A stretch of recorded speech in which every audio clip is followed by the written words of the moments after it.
આપણા દેશમાં હાલ વિદેશમાં જઈને વસવાની જે ઘેલછા છે એ ચરમસીમાએ પહોંચી ગઈ લાગે છે. પણ કદાચ કોઈએ એવી કલ્પના નહીં કરી હોય કે વિદેશ જવાની આ ગાંડી ઘેલછા સગા પુત્રને પિતાની હત્યા કરવા સુધી પ્રેરી શકશે. એવી પણ કોણ કલ્પના કરી હશે કે એક ભત્રીજો જેના માટે કાકા પિતા તુલ્ય કહેવાય એ માત્ર 1 લાખ રૂપિયા અને આજીવન જમવાની એટલી ભૂખ ધરાવતો હશે કે પિતા તુલ્ય કાકાનો જીવ લેવા સુધી પહોંચી જશે. પણ આવું ખરેખર થયું છે. એક પુત્રએ વિદેશ જવા માટે વીમાના પૈસા મેળવવા પોતાના જ કાકાના દીકરાને પોતાના જ સગા પિતાને મારી નાખવાની સોપારી આપી અને 1 લાખ રૂપિયા અને જીવે ત્યાં સુધીનું ભોજન મેળવવાની લાલચે ભત્રીજાએ આવું હીન કૃત્ય કરવું પણ ખરું.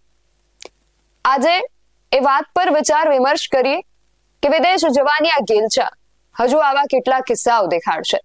જય હિન્દ. BSI TV ન્યૂઝ પર વિચાર વિમર્શ સાથે હું છું નિધિ ગઢવી. આજના યુવાનોમાં વિદેશમાં જઈને ભણવાની ત્યાં જ વસવાની ઉત્સુકતા ખૂબ વધી ગઈ છે અને આ ઉત્સુકતા એટલી બધી વધી ગઈ છે કે હવે એ ઘેલછામાં પરિણમી છે અને આ ઘેલછા એમને ગુનાહિત પ્રવૃત્તિઓ તરફ ધકેલવા લાગી છે. યુવાનો શા માટે વિદેશ જવામાં આટલો બધો રસ ધરાવે છે એ પણ એક ચર્ચાનો વિષય તો છે જ. પણ આજે પહેલા એ વાત કરવી છે જે યુવાનોનું તેમની સાથે તેમના પરિવારનું અને આસપાસના અનેક લોકોનું જીવન પણ બરબાદ કરી રહી છે.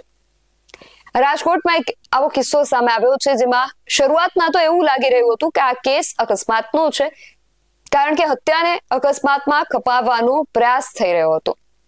બનાવ એવો બન્યો હતો કે ગત 9મી તારીખે રાજકોટના ઉપલેટાના ચરેલિયા ગામમાં એક 50 વર્ષીય વ્યક્તિ કાના જોગનો રાજપરાથી ઢાંક તરફ જતો જે રસ્તો છે ત્યાં માર્ગ અકસ્માત થયો અને તેમને ઈજાગ્રસ્ત હાલતમાં તેમની જ વાડીએ લઈ જવામાં આવ્યા, પણ ત્યાં તેમનું મોત નીપજ્યું.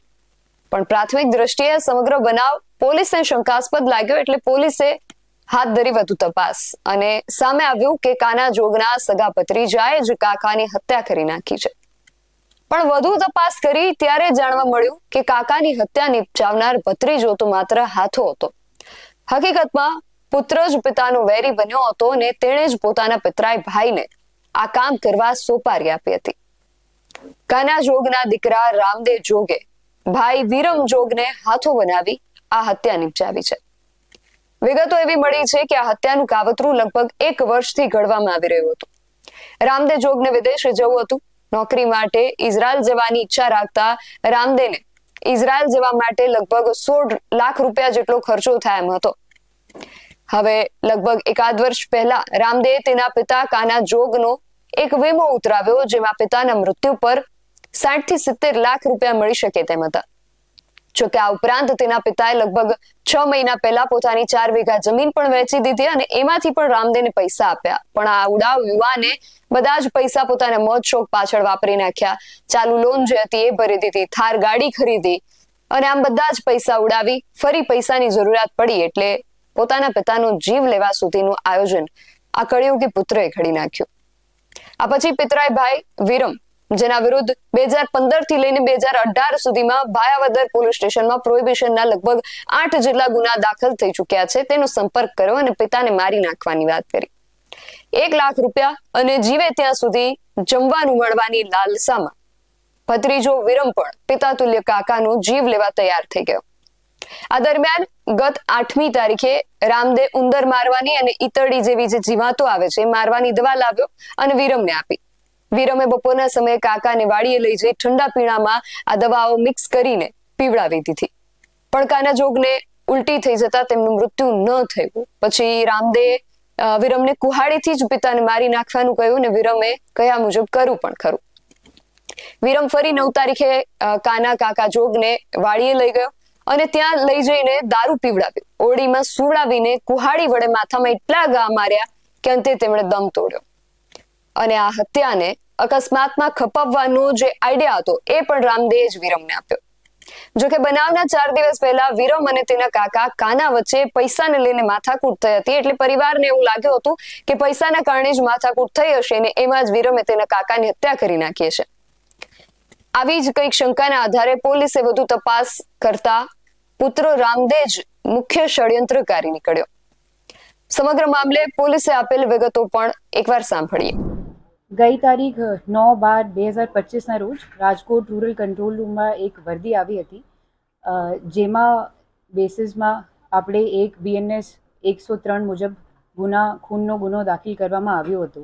ગુનાની હકીકત એવી રીત છે કે મરણ જનાર કાનાભાઈ મેરુભાઈ જોગ, ઉંમર 50, એનો મૃતદેહ પોલીસને એની જ વાડીમાં મળ્યો હતો. શરૂઆતમાં આપણે પ્રાઇમરી ઇન્ફોર્મેશન આ હતી કે એનો કદાચ કંઈ એક્સિડન્ટ થઈ ગયો છે, મોટર વ્હીકલ એક્સિડન્ટ. તપાસ પછી આ સામે આવ્યું કે મરણ જનારનો સગો ભત્રીજો વિરમભાઈ ભૂપતભાઈ જોગ અને એનો જ સગો દીકરો રામદે કાનાભાઈ જોગ બંને સાથે મળી કાવતરું રચી આ અકસ્માતનો બનાવ ઉપજાવી કાઢેલ છે. અને આરોપીઓની ત્યારે ધરપકડ કરવામાં આવી. ત્યારે સામે આવ્યું કે મરણ જનારના દીકરાને ઇઝરાયલ જવાનું પ્લાન હતું, એને ત્યાં ફોરેનમાં સેટલ હોવાનું હતું. આ લઈને જુદી જુદી જગ્યાઓથી પૈસોનો વ્યવસ્થા કરતું હતું છેલ્લા 1 વર્ષથી. એને પિતાની એક વીમા લાઈફ ઇન્સ્યોરન્સ પોલિસી હતી HDFCની, જેની કુલ વેલ્યુ લગભગ 60 થી 17 લાખની હતી. તો એને દરેક રાસ્તો ટ્રાય કર્યું અને પછી જ્યાર સુધી એના પાસે નાણાં જો છે આખા એકઠા નહીં થયા, ત્યારે એને આપણે વિરમભાઈ સાથે મળીને પ્લાન બનાવ્યું કે કાનાભાઈના મર્ડર કરીને અને પછી જે ઇન્સ્યોરન્સના પૈસા મળીએ આ યુઝ કરીને એને ઇઝરાયલ સેટલ થવા જવાનું છે. તો એને 2 વખતે મર્ડર કરવાની ટ્રાય કી. પહેલી વખતે એને આપણે પિતાને ઝેર આપવાની કોશિશ કી, આ ફેલ થઈ ગયું હતું. અને એના પછી આ બંને જો છે આ એક્સિડન્ટ તરીકેનો બનાવ બતાવીને આપણે એક વાડીમાં જ મોજૂદ કુહાડીથી કાનાભાઈનો મર્ડર વિરમભાઈ કરી દીધું.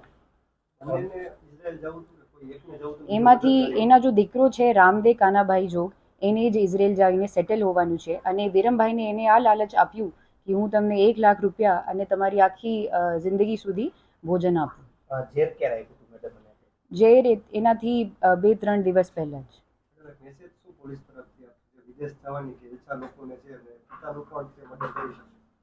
તો એમાં આ જ મેસેજ છે કે સમાજ તરીકે આપણે જે લીગલ તરીકા છે એથી બધું કરવાનું છે. બેંકની તરફથી બધું લોન મળે છે કરિયર માટે, આપણી પ્રોગ્રેસ માટે, તો એનો ઉપયોગ કરવાનો છે. મેડમ, ખાસ કરીને પોલીસને કઈ રીતે જાણ થઈ કે આખો બનાવ છે તે હત્યાનો છે? કારણ કે પહેલા એક્સિડન્ટલ કહેવામાં આવ્યું, કઈ રીતે? તો એક્સિડન્ટની જ્યારે આપણે ખબર મળી ત્યારે આપણા PI શ્રી ભાયાવદરના VC પરમાર અને PSI રાખોલિયા શ્રી ત્યાં જ તરત જ સ્થળમાં પહોંચ્યા. ત્યારે એને શકમંત લાગ્યું કે એવી ઇન્જરી જો છે જોવામાં નહીં આવી રહી છે. ઇન્જરીની પછી તપાસ કરવાઈ અને ડૉક્ટરશ્રીથી ઓપિનિયનથી આ મળવામાં આવ્યો કે આ ઇન્જરી અકસ્માતમાં ના થાય. ત્યારબાદ તપાસ દરમિયાન, સ્થળ તપાસ દરમિયાન અને આરોપીની પૂછપરછ બાદ આ જાણવામાં આવ્યું કે આ એક કાવતરું હતું. કાના જોગની પુત્રીને શંકા હતી કે પિતરાઈ ભાઈ વિરમ જોગે પિતાની હત્યા કરી હશે, એટલે તેમણે ભાયાવદર પોલીસ સ્ટેશનમાં ફરિયાદ નોંધાવી. પણ વધારે તપાસ થઈ ત્યારે ખબર પડી કે ન માત્ર પિતરાઈ ભાઈ પરંતુ સગો ભાઈ પણ તેમના પિતાની હત્યામાં સામેલ હતો. અને ન માત્ર સામેલ, એ જ આ કાવતરાનો મુખ્ય સૂત્રધાર હતો. એક સમય હતો જ્યારે શ્રવણ જેવા પુત્ર પોતાના અંધ માતા પિતાને ખભા પર બેસાડી યાત્રા કરાવતા હતા. એ પછી એ સમય પણ કાળક્રમમાં આવ્યો જેમાં પોતાના પિતાનું વચન પાળવા ભગવાન રામે 14 વર્ષનો વનવાસ સહર્ષ સ્વીકાર્યો. અને આવા તો અનેક જાણ્યા અજાણ્યા ઉદાહરણો સામે આવ્યા. અને આ જ કાળક્રમમાં આજનો સમય આપણે જોઈ રહ્યા છીએ, જ્યાં એક 25 વર્ષીય પુત્ર જે વિદેશ જવાની લાલસામાં અને પોતાના મોજ શોખ પૂરા કરવાની લાલસામાં પિતાની હત્યાનું કાવતરું ઘડી રહ્યો છે. એક ભત્રીજો જે માત્ર 1 લાખ રૂપિયા અને જીવે ત્યાં સુધીનું ભોજન મેળવવા પિતા તુલ્ય કાકાની કુહાડીના ઘા મારી નિર્મમ હત્યા કરી રહ્યો છે. અને જો આમ જ ચાલતું રહ્યું તો આગળ જતા હવે આપણે કલ્પના પણ ન કરી હોય તેવો સમય આવીને ઊભો રહેશે. એટલે જરૂર વર્તાઈ રહી છે એકવાર ઊભા રહીને વિચારવાની કે આપણે આ કઈ દિશામાં જઈ રહ્યા છીએ. તમે પણ વિચાર વિમર્શ કરજો અને તમારો જે મત છે એ અમને કમેન્ટ બોક્સમાં જરૂરથી જણાવજો. આવા જ વધુ અહેવાલો સાથે મળતા રહીશું. તમે મારી YouTube ચેનલને સબસ્ક્રાઇબ કરવાનું અને અમને Facebook અને Instagram પર ફોલો કરવાનું ભૂલશો નહીં. બાકી અવનવી અપડેટ્સ માટે આપ જોતા રહો PSI TV ન્યૂઝ. નમસ્કાર.